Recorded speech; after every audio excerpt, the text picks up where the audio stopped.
Bueno, buenas tardes. Para las personas que no me conocen, mi nombre es Marcos Cisternas. Soy profesor del Instituto de Geografía de la Pontificia Universidad Católica de Valparaíso.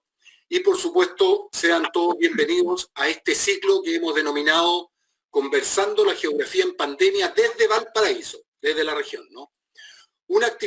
Se trata de una actividad de difusión que fue organizada por el Instituto de Geografía de la Universidad Católica de Valparaíso y que es patrocinada por la Sociedad Chilena de Ciencias Geográficas.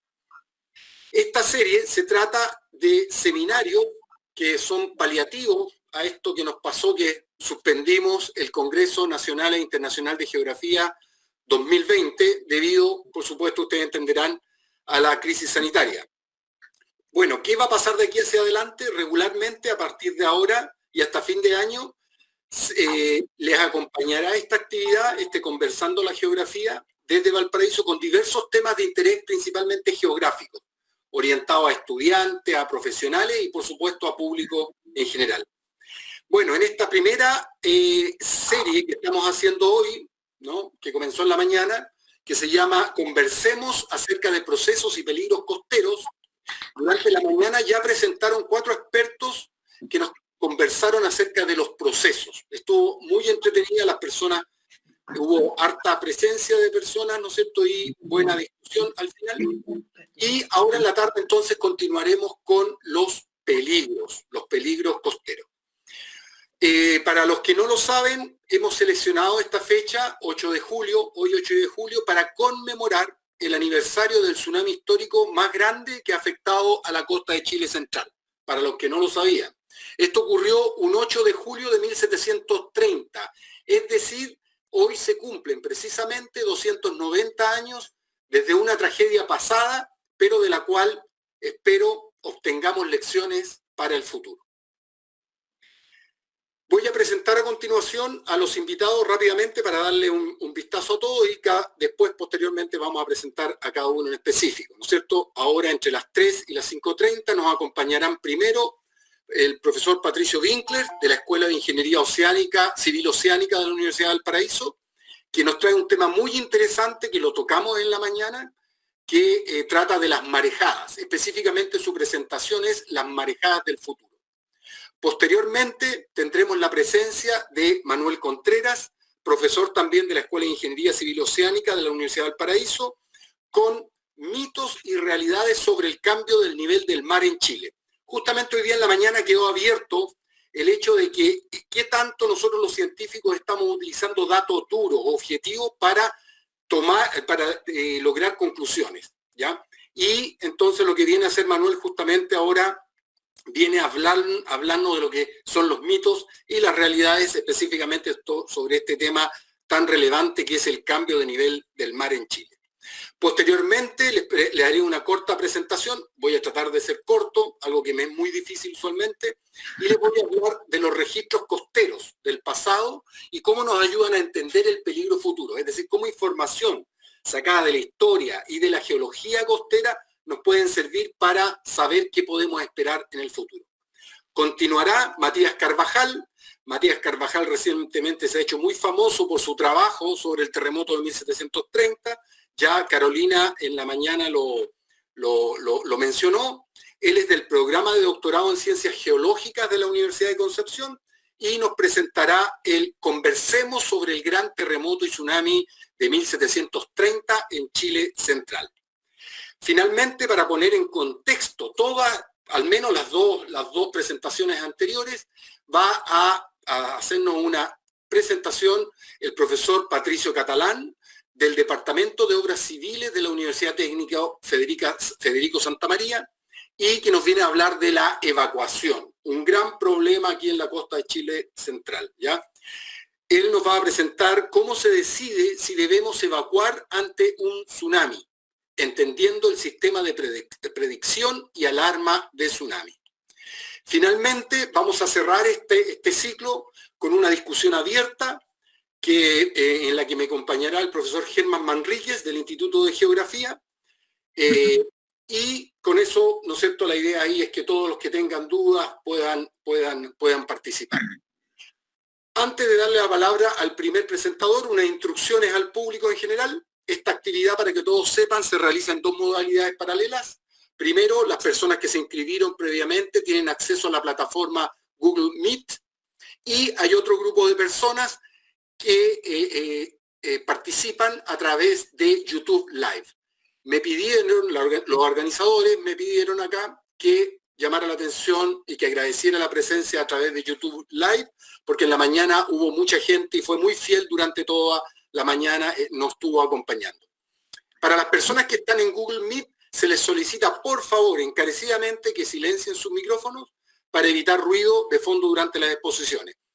¿Cómo vamos a funcionar con las preguntas? Las preguntas o comentarios del público se recibirán a través del chat exclusivamente, que estará a cargo de un administrador, que es Diego, que en la mañana se lució compilando las preguntas y transmitiéndoselas a los presentadores. Él compilará y transmitirá las preguntas que se realicen a cada expositor. Para el caso que está de las personas que están a través de YouTube Live, lo mismo, la comunicación también se realizará a través del chat, los invitamos a participar y estará a cargo de otro administrador que nos va a dar a conocer esas preguntas.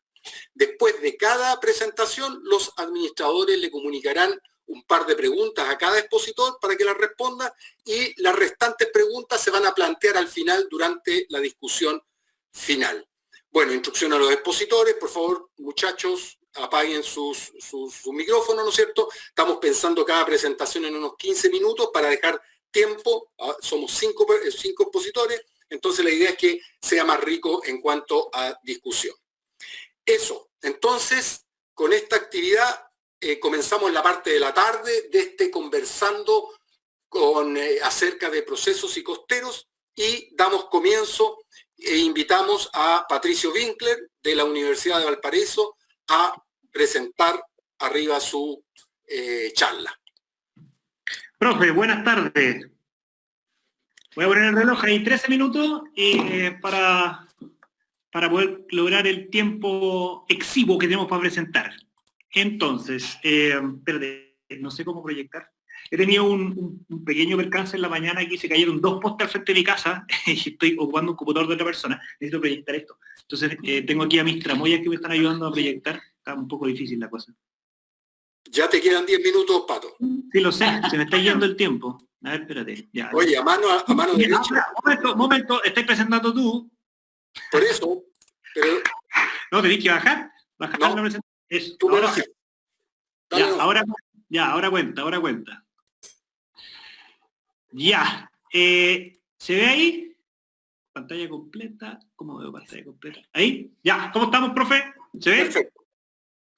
Ya. Bueno, oye, muchas gracias por la invitación. Sí, bueno, en 15 minutos voy a presentar algo de parte de las investigaciones que hemos estado haciendo este último tiempo aquí en la Escuela de Ingeniería Oceánica, pero también en un trabajo conjunto con bastantes investigadores. El año pasado me tocó liderar, el año pasado y antepasado me tocó liderar un estudio de cambio climático en las costas de Chile, donde trabajaron 21 personas de 5 universidades y 3 centros de investigación.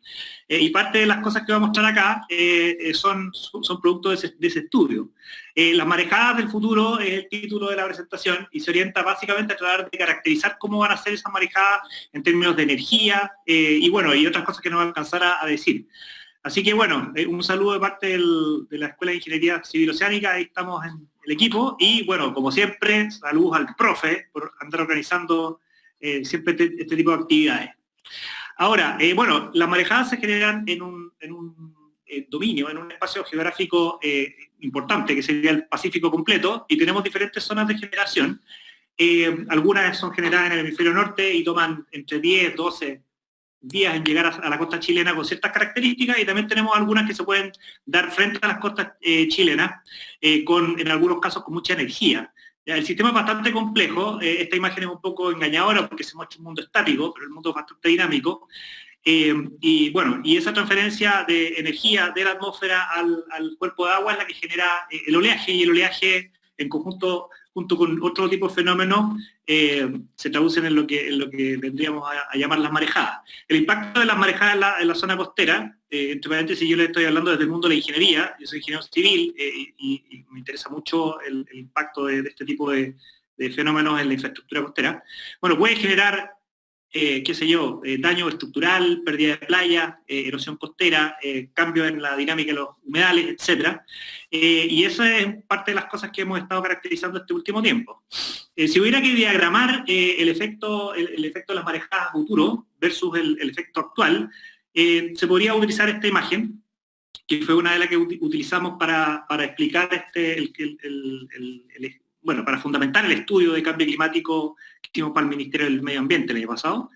Y lo que se muestra abajo es una ventana histórica donde hay una serie de fenómenos físicos que confluyen para, por ejemplo, inundar. Y ahí lo que se está mostrando es la cota de inundación, que sería ese puntito blanco. Espérate, a ver, en esta pantalla no puedo ocupar cursor.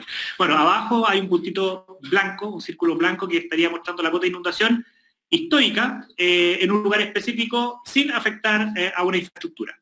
Y arriba se ve la proyección donde empiezan a actuar otros factores, como por ejemplo el cambio del nivel del mar, el aumento del nivel del mar por efecto de cambio climático, que bueno, ya hemos estado hablando bastante respecto de temas de formación cosísmica y ese tipo de fenómenos geofísicos, pero si descartamos los efectos geofísicos y solamente pensamos en que en los próximos 30, 40 años los terremotos, bueno, en una situación ideal donde no hagan terremotos, entonces el efecto del cambio climático se traduciría en un aumento de la cota de inundación, producto del aumento del nivel del mar y además de las características de las marejadas, ¿ya?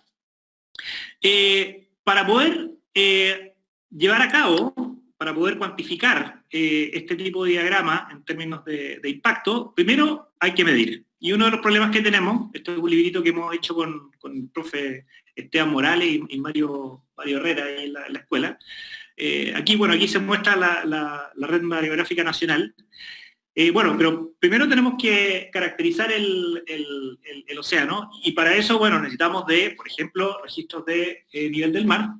En Chile, en la actualidad, y a propósito del terremoto del 2010, la Red Mareográfica Nacional pasó de 21 instrumentos, 21, 22, par de adelante, después me puede rectificar, a 45 en la actualidad. O sea, se ha robustecido bastante la red mareográfica, pero el problema que tenemos es que las marejadas no obedecen solamente a variaciones lentas del nivel del mar, sino que también a oleaje. Y en términos de nivel de medición de oleaje estamos un poquito deficitarios. ¿Ya? El CHOA hace esfuerzos importantes por mantener boyas en aguas profundas, pero siempre va a ser insuficiente dada la longitud tremenda que tenemos como territorio costero. ¿Ya? Esto es una imagen en Scripps en San Diego en diciembre, bueno, no, antes de que partiera el COVID. Claro, y yo miraba un poco con una sana envidia que en un instituto de investigación tenían lo que podría ser nuestra red mareográfica, nuestra red de medida de oleaje en aguas profundas para todo Chile, ahí metido en un taller. Bueno, el mantener este tipo de instrumentación es bastante cara, qué sé yo, tiene problemas de altos costos de mantención, qué sé yo, procesamiento y ese tipo de cosas. Pero bueno, no la tenemos, entonces, dado que no las tenemos nos basamos en otro tipo de herramientas, como por ejemplo la modelación, ¿ya? Y aquí les voy a mostrar algunos ejemplos primero ir a la modelación, de modelos que se utilizan para caracterizar las marejadas en la costa. Entonces aquí en esta imagen se presentan diferentes escalas espaciotemporales del fenómeno. Desde arriba, por ejemplo, se ve un campo de presión atmosférica asociado a una marejada, en este caso es la que preguntaba Cristian Araya, comentaba Cristian Araya en la mañana. Hay un campo de presión atmosférica asociado a la marejada del 8 de agosto del 2015, después el campo de vientos correspondiente, que genera oleaje a su vez a gran escala, y eso, bueno, se puede ir escalando con, por ejemplo, modelos de oleaje en aguas intermedias, y finalmente modelos de interacción con la costa, como podría ser ese que aparece ahí, oleaje en aguas someras, ¿ya? Pato, y eventualmente, dime. Tu cursor sí se ve, tu cursor sí se ve. Ah, ¿se ve el cursor? Buenísimo. Ya, bueno, entonces podemos tener estos modelos más acoplados que ya son de interacción con la costa y evaluar, por ejemplo, evolución morfodinámica de playa o interacción del fluido, las olas con las estructuras, como sería ahí el caso de la Avenida Perú. Aquí hay algunos ejemplos de cosas que hemos hecho este último tiempo. Esto también lo trabajamos con Pato Catalán en su momento. Este es un estudio de evolución morfodinámica de una playa acá en la bahía, donde se ve la onda propagándose hacia la costa, interactuando, y lo que se ve ahí en el estanque ese, la imagen superior dice estanque para calcular el sobrepaso. Eso es una simulación de la avenida Perú, donde lo que estamos haciendo es calcular la cantidad de agua que pasa sobre la estructura de forma de calcular volúmenes y eventualmente proponer medidas de ingeniería para poder liberar esa agua una vez que el sobrepaso se ocurre. Y abajo aparece un modelo tridimensional de batimetría y topografía para un lugar específico aquí en la Bahía de Valparaíso, donde se hace una evolución morfodinámica actuada por diferentes factores. Por ejemplo, aquí en la imagen donde estoy mostrando el cursor, estamos haciendo una simulación numérica donde metemos nivel de la marea, altura del oleaje, periodo del oleaje, y en función de eso podemos calcular cómo evoluciona, por ejemplo, una playa, ¿ya?, con el efecto de una marejada. Y aquí se nota que hay una socavación de orden de 4 metros en un muro, como los que está analizando el profe Jaramillo en su momento. Ya, bueno, esta cosa se puede profundizar. Aquí está el caso del análisis, un análisis que hicimos con una alumna, Stephanie Fritz, perdón, de Ingeniería Oceánica, donde estamos calculando el sobrepaso sobre la avenida Perú. Ahí es una de las configuraciones que el Ministerio de Obras Públicas quería poner en su momento. Un poco la ingeniería del siglo XX, poner estructuras duras para poder batallar contra la acción del oleaje.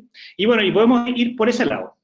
Otro lado es el análisis riguroso de los registros de nivel del mar, ¿ya? Y aquí estamos haciendo justamente un trabajo con Matías, que bueno que va a hablar él del tsunami 1730, pero este último tiempo, desde hace, no sé, 2 meses atrás, producto de una marejada importante que hubo en Rapa Nui, empezamos a analizar en detalle los registros de nivel del mar que hay en el puerto de Angapico. ¿Ya? Angapico es la única instalación portuaria que hay en la zona. Aquí hay algunas imágenes de cómo se ve ese puerto cuando hay efectos de marejada. Este es un trabajo muy entretenido que ha estado haciendo Matías este último tiempo, que viene también de un poco de sus trabajos en Palu, en Indonesia, que es analizar en forma súper rigurosa los registros audiovisuales que se pueden obtener de una marejada o de un tsunami para poder caracterizar los eventos.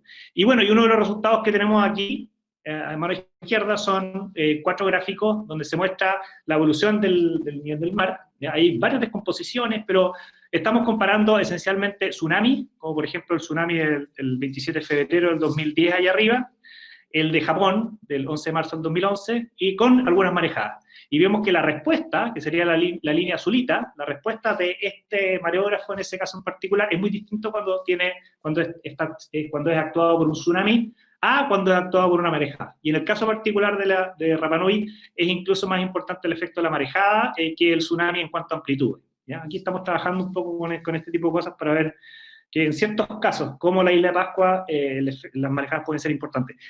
Conversando con el alcalde de Rapa Nui en algún momento, hace un par de meses que fuimos con la gente del Ministerio del Medio Ambiente, él me decía que podían pasar varias semanas sin poder utilizar las instalaciones portuarias de Angapico para importar los productos que vienen del continente. Así que este es un tema súper importante y cae dentro de lo que se denomina el downtime operacional de los puertos. A ver cuánto tiempo me queda. Uy, me quedan 4 minutos para hablar de las marejadas del futuro. Ya, estamos mal. Bueno, lo que hemos visto hacia atrás, con un estudio que desarrollamos con Manuelito Contreras, que le toca después hablar sobre el nivel del mar, nos hemos percatado de que ha existido un incremento en la cantidad de eventos extremos entre, bueno, el año 1980 y el año 2015. Este es un segundo estudio que hicimos. El primero también habíamos llegado a la misma conclusión. ¿Ya? Y eso ocurre en todo Chile. O sea, la cantidad de marejadas que están ocurriendo frente a las costas chilenas aumenta desde Arica hasta el Cabo de Hornos. Y ahora me va a tener que saltar algunas cosas. Voy a irme al pronóstico a largo plazo. El pronóstico de largo plazo busca esencialmente tratar de caracterizar cómo van a ser estos eventos a futuro. Y para eso se utilizan estrategias de modelación que son bastante intensivas en términos computacionales. Lo que se muestra acá es el esquema de cómo hemos hecho este trabajo, que en el fondo es hacer un análisis histórico, ya que sería esta imagen del medio arriba, un histórico del clima de oleaje en todo el Pacífico. Esa es una malla numérica que resuelve todo el Pacífico, para una ventana histórica, que en este caso es 1985 a 2004, y una proyección que es de 2026 a 2045. ¿Ya? Y al hacer eso, con un modelo específico, podemos llegar y ver la diferencia entre los dos y vamos a identificar los cambios. ¿ya? Ahora, esos cambios, dado que no sabemos cómo es el clima futuro, y además es un sistema caótico, caótico significa que puede tomar diferentes trayectorias en función de pequeñas perturbaciones en las condiciones iniciales del sistema, claro, tenemos que hacerlo con muchos modelos y eventualmente a través del ensamblaje de estos modelos calcular si es que efectivamente hay cambios o no. ¿Ya? Me quedan 3 minutos. Ya, 2 minutos, perdón. Ya, voy a mostrar algunos resultados y vamos a descartar. Ya, bueno, una de las cosas que estamos viendo es que aquí hay típicas características de una estadística, que en este caso sería el clima oleaje. ¿Ya? El clima oleaje medio es el que ocurre todos los días y el clima oleaje extremo es el que ocurre durante las marejadas. Y en este gráfico se ven las líneas grises, serían los diferentes modelos que se utilizan, ¿ya? Y las líneas rojas y negras serían la mediana y la media de esos modelos, y la línea azul es el atlas de oleaje, que es un sistema que desarrollamos entre 2014 y 2016 para caracterizar el oleaje histórico. Y con eso lo que hacemos es comparar los modelos en la fase histórica, vemos cómo se comportan, qué tipo de estadígrafos podemos utilizar, y con eso proyectamos. Pero lo que importa acá es que, si se fijan, si estamos tratando de proyectar hacia futuro, por ejemplo, una marejada con un periodo de retorno de 100 años, que serían estos números de acá, la variación es tremenda, ¿ya? La incertidumbre entre los modelos es enorme, ¿ya? Y eso es una de las cosas que tenemos que considerar al momento de, por ejemplo, tomar decisiones de ingeniería o ese tipo de cosas. Voy a saltar, yo creo que voy a llegar hasta acá, porque se me está acabando el tiempo. Una de las cosas que quería mostrar acá es un zoom digamos que a la costa chilena. Y en resumen, ¿qué cosas hemos visto? En general, el clima medio del oleaje va a ser relativamente similar a lo que tenemos ahora. Los cambios de aquí a mediados de siglo no van a ser muy importantes. Estamos haciendo predicciones hasta fin de siglo, pero todavía no las tenemos listas. Pero a mediados de siglo no va a cambiar mucho. O sea, un día normal, un día como hoy, el oleaje no va a cambiar mucho. Pero lo que sí va a cambiar de manera importante son los eventos extremos, sobre todo en la zona central de Chile. ¿Ya? Estamos hablando de que la macro zona central de Chile, donde está la infraestructura portuaria más importante que tenemos en el país. En general, las alturas van a ser mucho más grandes, ¿ya? Y aquí hay algunos resultados que no vale la pena profundizar, ¿ya? Y van a haber algunas cosas importantes en cuanto a los impactos sobre algunos sistemas. Por ejemplo, este gráfico es difícil de tragarse hacia la rápida, pero en el fondo lo que dice es que hay algunos puertos que van a mejorar sus condiciones portuarias y otros que van a empeorar. Puertos como el de Valparaíso va a mejorar sus condiciones portuarias, condiciones medias, porque lo que ocurre es que toda la banda climática, todo el sistema climático se está desplazando hacia el sur. Entonces, si yo estoy en una bahía como Valparaíso, que está abierta hacia el norte, en el futuro va a estar probablemente más protegida al oleaje que viene desde el sur, ¿ya? Y aquí hay algunos cálculos sobre la operatividad portuaria de algunos de esos sistemas, ¿ya? Esto va a tener repercusiones económicas importantes en el sistema portuario. Eso me lo voy a saltar. Hay otra cosa súper importante que tiene que ver con cómo van a reaccionar los sistemas de infraestructura, ¿ya? Y una de las cuestiones que va a hablar Manuel en la próxima presentación tiene que ver con el nivel del mar. Tenemos presupuestados aumentos del nivel del mar, no quiero hacer spoiler de lo que va a decir Manuel, pero tenemos presupuestados aumentos del nivel del mar, y eso, sumado al aumento de la intensidad y la frecuencia de las marejadas, va a generar repercusiones importantes en el sobrepaso de estructura. Por aquí hicimos algún calculito, que en el fondo, este también cálculo es muy difícil de tragárselo, pero en el fondo lo que estamos diciendo ahí es que ante aumentos del nivel del mar, ¿ya? Y aumento de la frecuencia y la intensidad de las marejadas, la cantidad de agua que sobrepasa las estructuras costeras va a aumentar en torno al 200%. ¿Ya? O sea, estas cosas que se ven ahí en la Avenida Perú de vez en cuando van a ser mucho más seguido. Y para terminar, con la Carola Martínez también hemos estado trabajando en lo que va a pasar con las playas eventualmente, algunas proyecciones con mucha incertidumbre, pero eventualmente en todo Chile lo que estamos detectando es que va a haber un retroceso a mediados de siglo de entre 5 y 25 metros en términos promedio en la posición de la línea de playa, de playas arenosas, ¿ya? Y lo otro que hemos visto es que en los humedales, también producto del incremento del nivel del mar y de la intensidad, la frecuencia de las marejadas, lo que va a pasar es que va a cambiar la salinidad de los cuerpos de agua y eso va a tener repercusiones en la flora y fauna de este tipo de cuerpos de agua. O sea, un biólogo probablemente se espante con lo que diga, pero si hoy en día tenemos un humedal costero donde tenemos, por ejemplo, patitos, qué sé yo, en el futuro, a mediados de siglo, vamos a tener peligro gaviotas, y va a cambiar un poco todo el sistema. Ya, tengo N cuestiones más que comentar, pero yo creo que lo único que voy a hacer es, voy a hacer referencia a este estudio, que se llama Determinación del impacto, del riesgo de los impactos del cambio climático en las costas de Chile, que lo puedo poner a disposición, esto junto a un pliego de varios papers que están empezando a salir ahora, que lo llevamos trabajando durante 3 años, le dan un peso científico a todo lo que yo les estaba comentando. Así que, dicho eso, dejamos a Manolina ahí, profe, ¿no? Gracias, Pato. Oye, no, ahora lo que corresponde, y tal vez ahí puedes aprovechar de hablar las cosas que te quedaron en el tintero, porque ahora corresponde preguntas que Diego ha ido compilando de las recibidas por el chat. Entonces, lo ideal sería que las cosas que te quedaron pendientes las puedas mostrar de alguna forma respondiendo las preguntas. Ah, perfecto, ya. Dejo a Diego entonces. Diego. Sí, estamos recibiendo ahora recién las primeras preguntas. Pero las primeras tienen relación con cómo afectaría estos cambios más enfocados en el sur de Chile, pensando en los fiordos, y cómo esto afectaría, por ejemplo, a empresas que están en el ámbito productivo ya, como el salmonera y ese tipo de rubros. Claro, ¿Cuál es mira. su visión al respecto? Sí, bueno, esa respuesta yo no la puedo responder. Yo sé que, por ejemplo, Doris Soto está trabajando en esa construcción, y tiene un grupo importante ahí, trabajando en impacto sobre la pesquería, que en el fondo es un tema que sé largamente lo que yo conozco. Y además, los estudios que nosotros hemos hecho a la fecha están enfocados en el canal Chacao y Arica, porque eso es lo que probablemente más afecto a también el nivel del mar y el oleaje. Ahora, en el sur, necesariamente lo que podría pasar, más que necesariamente, lo que podría pasar es cambios importantes en la dinámica de los vientos. No funciona, hay alguien que tiene el micrófono ahí arriba. Bueno, cambios importantes en la dinámica de los vientos. Los vientos en la zona de los fiordos se encajonan y eventualmente pueden cambiar su dinámica. Ahora, ¿cómo va a cambiar eso? Es bastante difícil de predecir. El Departamento de Geofísica de la Universidad de Chile tiene, por ejemplo, el explorador eólico, una plataforma con información de viento, que funciona relativamente bien porque está lejos de accidentes geográficos mayores. ¿Ya? Pero en la zona de los fiordos, dado los encajonamientos que experimenta el viento ahí, yo creo que eso en sí mismo constituye un desafío súper importante en cuanto a la calibración de modelos de viento que podrían afectar las operaciones en la zona de los fiordos, y más complicado aún, el entender cómo esos vientos van a cambiar hacia el futuro, digamos que el desafío de la ciencia. Yo creo que no hay respuesta todavía. Al menos yo, de mi parte, no puedo responder. Claro, perfecto.